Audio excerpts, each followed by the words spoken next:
everyone! Welcome back to my channel. I'm Isha, and for today's video, I'll be doing a little bit of review and swatches sa pinakabagong na-release na cosmetic line sa Instagram and sa Facebook. And it is Diwata Beauty. So if you wanna know my thoughts about these products, then please keep on watching. Again, this brand is called Diwata Beauty, and si Diwata actually ang may-ari nito. She is my colleague before na nag-work pa kami sa Inglot. She is a makeup artist ni Joey Mid King. If you know her, malamang kilala niyo siya. And she now released her own brand, which is Diwata Beauty nga. And the brand has, I think, 3 products na nasa market na ngayon. One is yung kanilang clear brow gel, a brow soap, I think. And then second is a lip velvet. And then third is their liquid highlighters. And for this video, I'll be swatching and reviewing the liquid highlighters, which they call the Glow Up. And now, let's move on to the swatches of these products. So before I put on the highlighters on my face, I'm gonna put this Diwata Beauty Velvet Lip in the shade of Indak on my lips. For additional review, itong velvet lip ng Diwata Beauty, very smooth siya i-apply on the lips and very much pigmented, as you can see. Parang isang dip ko pa lang dito, tapos yan na, full coverage siya on my lips. And so far, medyo basa pa siya. So, tingnan natin kapag medyo natuyo na, kung matte ba siya or ganyan pa rin na medyo may shine. So, these are the 3 highly pigmented multi-use creamy highlighter or eyeshadows. And we have the shades Tala, Mutya, and Diwata. And these are 199 pesos each. So, hindi ko alam kung ilang grams. Yung nasa loob, wala kasi nakalagay. And just a fun fact, alam ko kasi, si Diwata, ayan.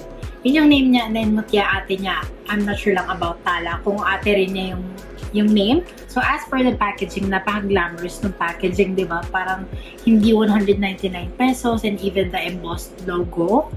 And let's open it up. Ayan, it's a doe foot applicator. And now let's swatch it. Ano ba? Dito na lang. So that is Diwata. Para siyang golden. So I think ito parang universal color siya kasi parang muted gold na I think it will be perfect for every skin tone. Next we have Mutya. Yung medyo pinkish. Namoy ko lang.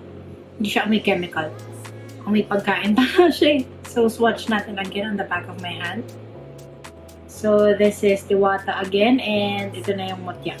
As you can see, sobrang pink niya. So, I think maganda to on the eyelids. Last shade we have is Tala. I think ito yung parang mas brownish na shade. So, this is the shade of Tala. And medyo brownish naman na siya. Pero sige, start muna natin with the shade of Mutya on my eyelids. Grabe oh.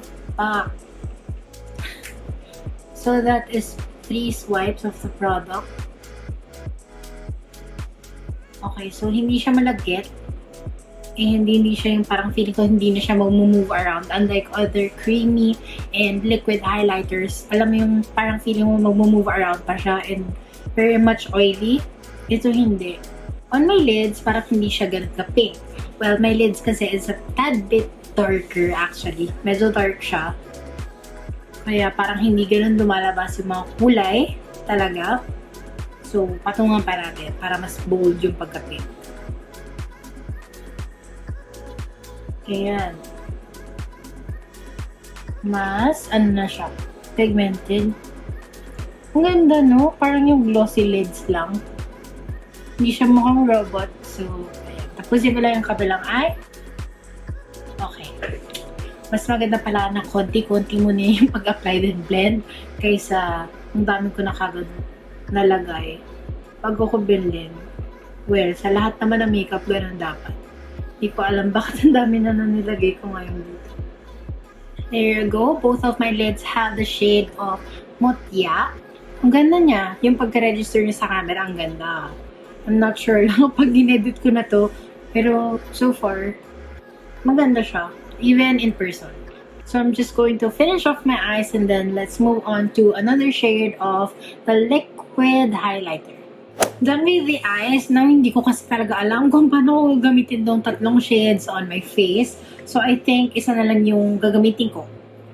which is the shade of Diwata, yung pinaka-light. And I'm going to put that on the top of my, I forgot, anong tawag dito? Na top of my cheekbones.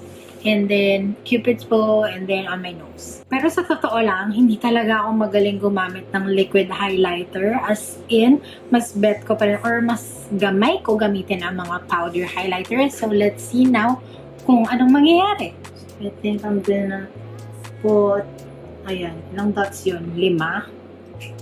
Then, just blend. Hindi talaga ako marunong gumamit ng liquid highlighter.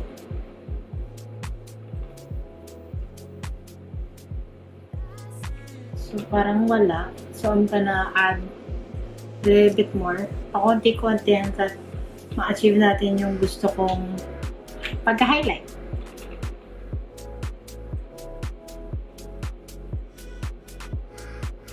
And let's see kung magiging parang blinding siya. Actually, parang blinding na nga siya.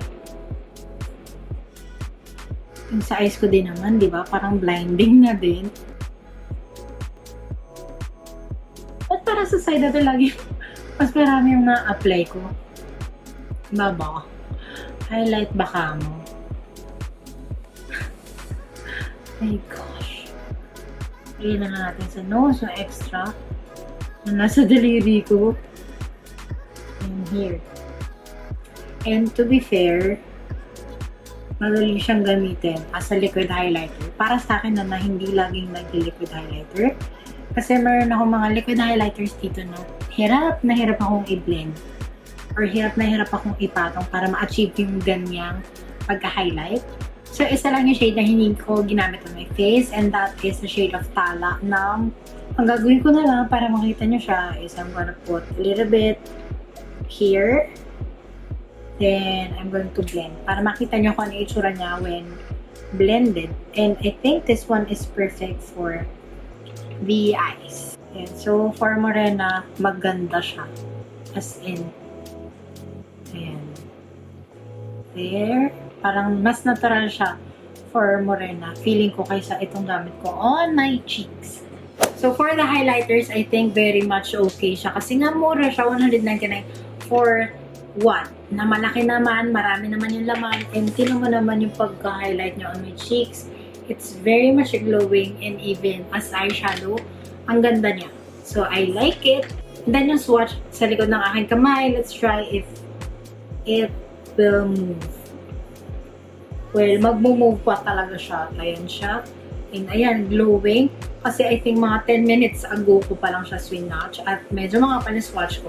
So, malamang matatanggal pa siya. At this one na swinatch ko, ayan, hindi siya masyadong natatanggal. And it leaves a little bit of small particles of glitter, which is nice. Kasi ayaw natin yung sobrang chunky na highlighter. Pero ayan, naaliw ako sa eyeshadow ko actually. And I'm really excited to try the shade of Tala on my lids. Next time siguro, and ipapakita ko rin sa inyo yun. And then, let's try the lips also, if it is transfer-proof. So, no, nagta-transfer po siya. And hindi ko ata nabanggit, but the lip velvet ng Diwata Beauty cost 199 pesos as well. And meron silang 4 na shades, yung Muni Muni, Kilig, Indak, which is this one, and then Gigil.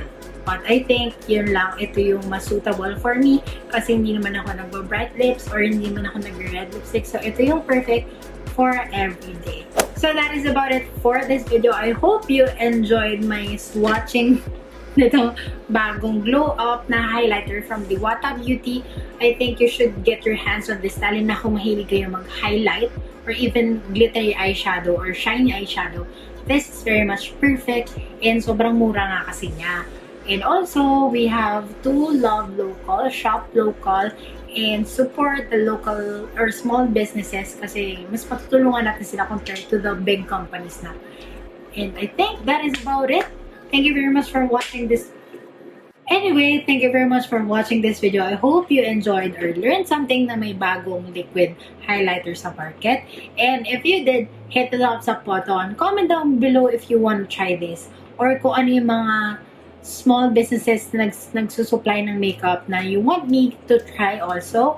And if you haven't subscribed to my channel yet, please do click the subscribe button down there. And while you're there, hit the notification bell para ma-notify kayo whenever I upload videos. And I'll see you in the next one. Bye!